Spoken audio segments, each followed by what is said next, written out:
मनुष्य की इच्छाएं अनंत है। यदि इच्छाएं पूरी नहीं होती तो क्रोध बढ़ता है, और इच्छा पूरी होती है तो लोभ बढ़ता है।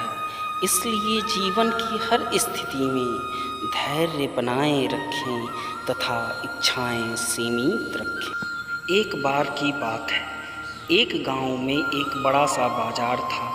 इस बाजार में एक कुणाल नाम का लड़का रहता था। कुणाल एक आदर्शवादी और उदार व्यक्ति था।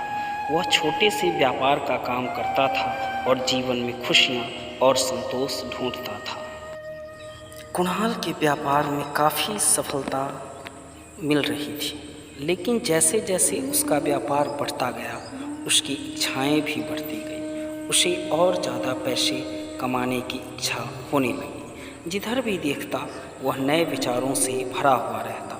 उसके दिमाग में सिर्फ लाभ की सोच घुस गई थी, जिसके कारण कुणाल की इस बदलती हुई प्रवृत्ति को देखकर उसके दोस्त चिंतित हो गए। उन्होंने कुणाल को समझाने का प्रयास किया, पर वह नहीं समझ पाया। अपनी लालसा में इतना डूब चुका था कि वह दोस्तों की सलाहों को भी अनदेखा कर रहा था। एक दिन एक बुजुर्ग साधु उस बाजार में आए। वह साधु भगवान के बारे में अध्ययन करने और साधना करने के लिए अपना समय बिता रहे थे। उनकी विचारधारा ने कुणाल को प्रभावित किया। साधु ने कुणाल से मिलने की इच्छा जाहिर की। उस दिन कुणाल के दिल में कुछ अलग सा हुआ। उसे अपनी खुशियों को साझा करने की इच्छा हुई। वह साधु से मिलने गया और उसके साथ अपनी खुशियों को बांटने लगा। साधु ने कुणाल को सब कुछ समझा दिया। उनकी विचारधारा के अनुसार मनुष्य की इच्छाएं अनंत होती है, तो उसे इन्हें सीमित रखना सीखना जरूरी है। उन्होंने कहा कि इच्छाओं को पूरा करने के लिए काम करना ठीक है, पर उनके पीछे लालसा से दूरी बनाना भी महत्वपूर्ण है।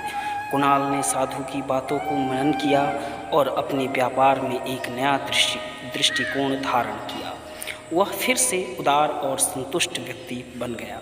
अपनी इच्छाओं को सीमित रखकर उसने अधिक खुशियों को प्राप्त किया।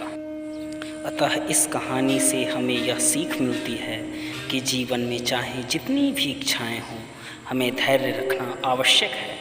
इच्छाओं को पूरा करने का प्रयास करना जरूरी है, पर उन्हें सीमित रखकर और संतुष्ट रहकर हम अपने जीवन को और खुशियों से भर सकते हैं।